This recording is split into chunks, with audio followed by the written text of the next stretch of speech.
وبه قال حدثنا أبو اليمان قال أخبرنا شعيب قال حدثنا أبو الزناد عن الأعرج عن أبي هريرة رضي الله عنه أن رسول الله صلى الله عليه وسلم قال يد الله ملأ لا يغيظها نفقة صحاه الليل والنهار. وقال رأيتم ما أنفق من خلق السماء والأرض فإنه لم يغض ما في يده. وقال عرشه على الماء وبيد الأخرى الميزان يخفض ويرفع. وبه قال حدثني مقدم بن محمد قال حدثني عم القاسم بن يحيى عن عبيد الله عن نافع عن ابن عمر رضي الله عنهما عن رسول الله صلى الله عليه وسلم أنه قال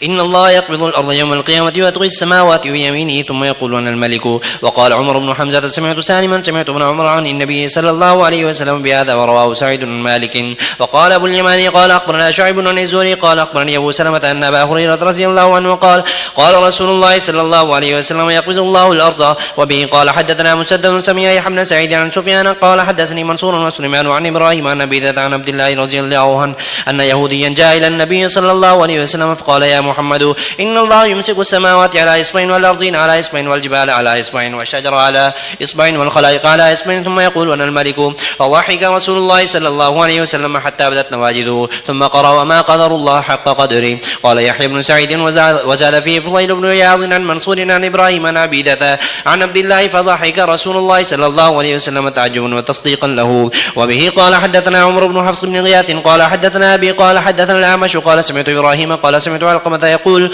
قال عبد الله رضي الله عنه جاء رجل إلى النبي صلى الله عليه وسلم من أهل الكتاب فقال يا أبا القاسم إن الله يمسك السماوات على إصبع والأرضين على إصبع والشجر والثرى على إصبع والخلائق على إصبع ثم يقول أنا الملك وأنا الملك. فرأيت النبي صلى الله عليه وسلم ضاحك حتى بدت نواجذه ثم قرأ وما قدر الله حق قدره. باب قول النبي صلى الله عليه وسلم لا يخشى أغير من الله. وبه قال حدثنا موسى بن إسماعيل قال حدثنا أبو عوانة قال حدثنا عبد الملك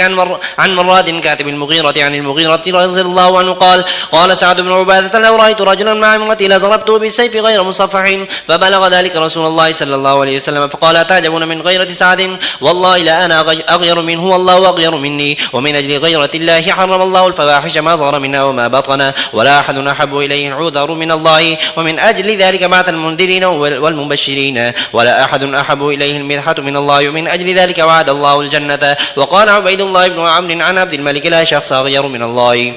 باب قل أي شيء أكبر شهادة قل الله. فسمى الله نفسه شيئا وسمى النبي صلى الله عليه وسلم القرآن شيئا وهو صفة من صفات الله. وقال كل شيء هالك إلا وجهه. وبه قال حدثنا عبد الله بن يوسف قال أخبرنا مالك عن أبي حازم عن سالم بن سعد رضي الله عنهما قال النبي صلى الله عليه وسلم لرجل أمعك من القرآن شيء قال نعم سورة كذا وسورة كذا لسور سماها. باب قوله وكان عرشه على الماء وهو رب العرش العظيم. وقال أبو العالية استوى إلى السماء ارتفع فسواهن خلقهن. وقال مجاهد استوى على العرش على العرش. وقال ابن عباس المجيد والكريم والودود الحبيب يقال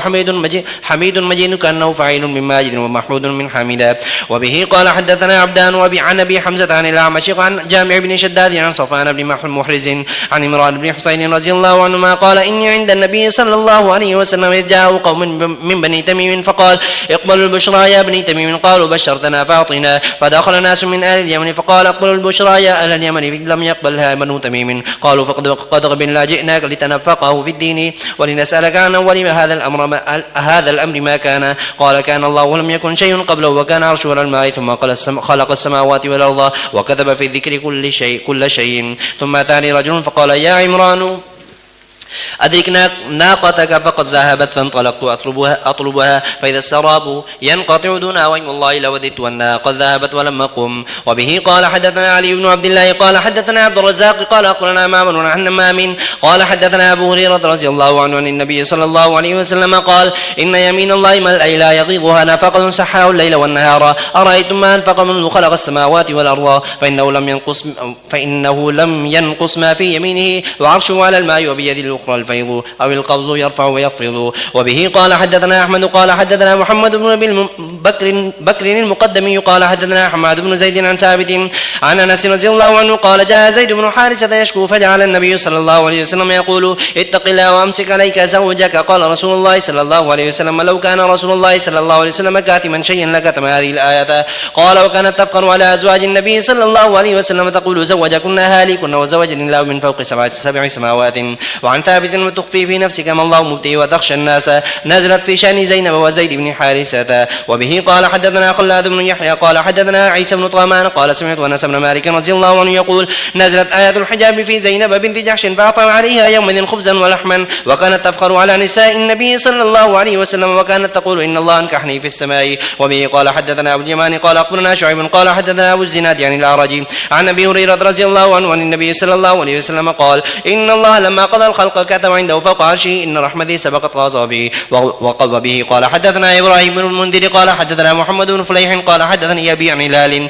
عن عطاء بن يسار عن أبي هريرة رضي الله عنه عن النبي صلى الله عليه وسلم قال من آمن بالله ورسوله وقام الصلاة وصام رمضان فإن حقا على الله أن يدخله الجنة هاجر في سبيل الله أو جلس في أرض التي ولد فيها. قالوا يا رسول الله أفلا ننبه الناس بذلك؟ قال إن في الجنة 100 درجة أعدها الله للمجاهدين في سبيله كل درجتين ما بينهما كما بين السماء والأرض. فإذا سألتم الله فاسألوه الفردوس فإنه أوسط الجنة وأعلى الجنة وفوقه عرش الرحمن ومنه تفجر أنهار الجنة.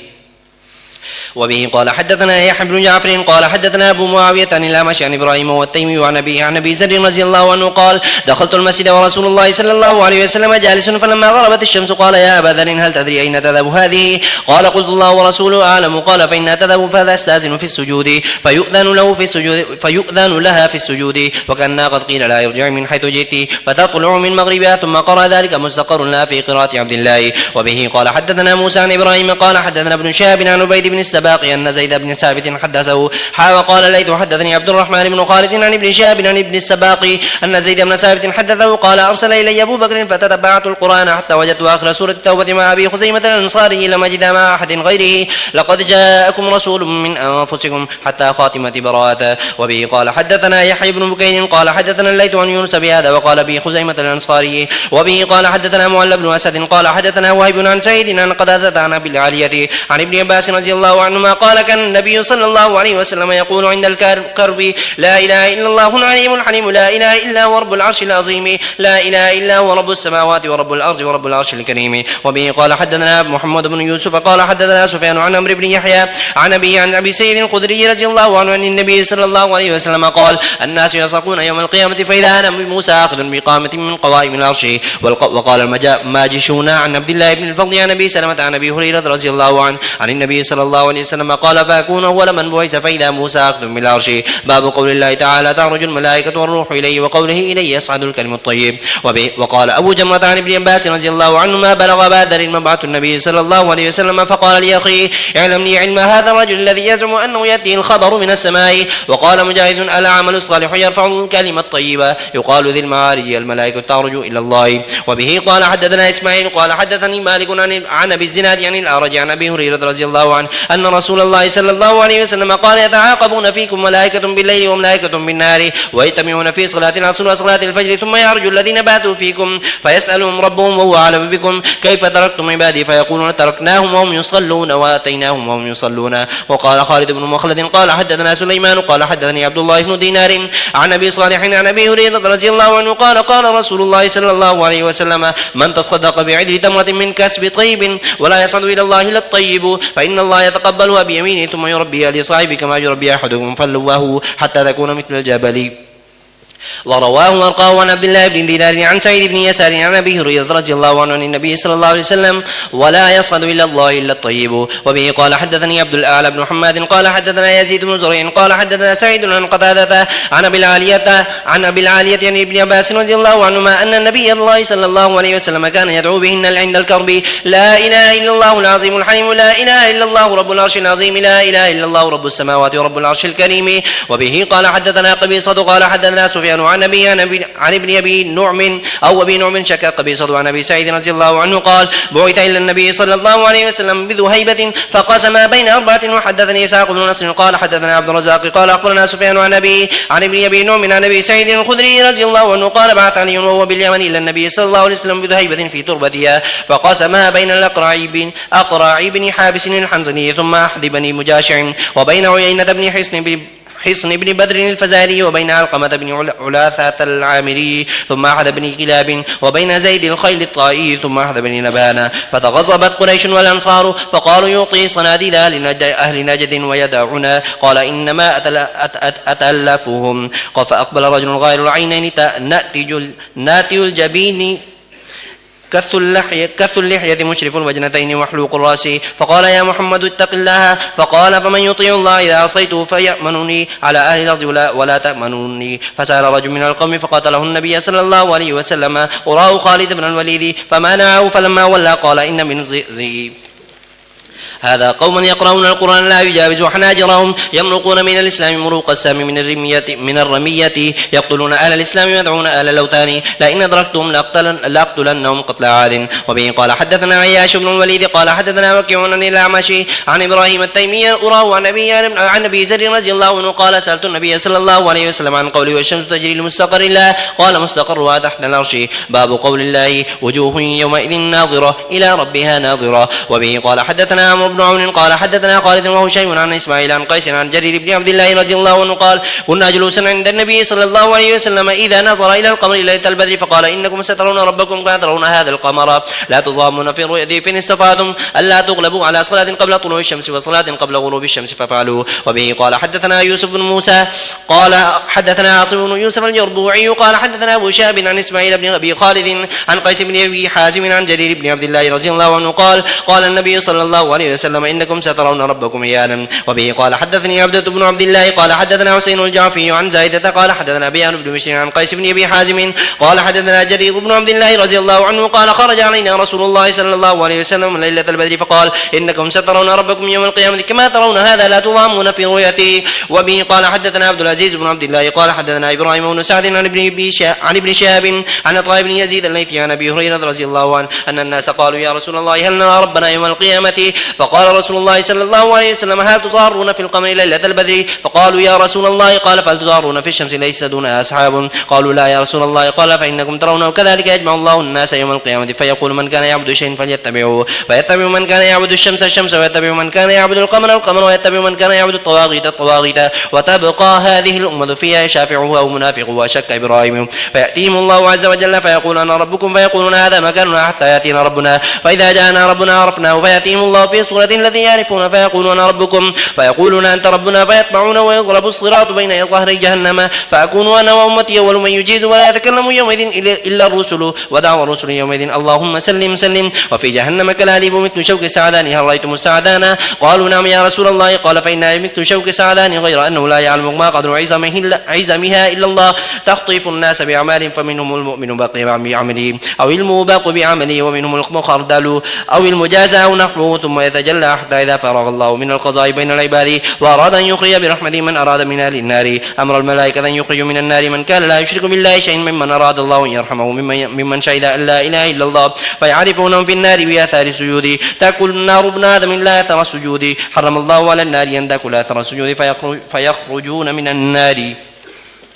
قدمت حيث فيصب عليهم ماء الحياة فينبتون تحته كما تنبت الحبة في حميل السيل ثم يفرغ الله من القضاء بين العباد ويقضى رجل منهم مقبل بوجهه على النار هو آخر أهل النار دخولا الجنة لفظ آیا فيخرجون من النار قدمت حيث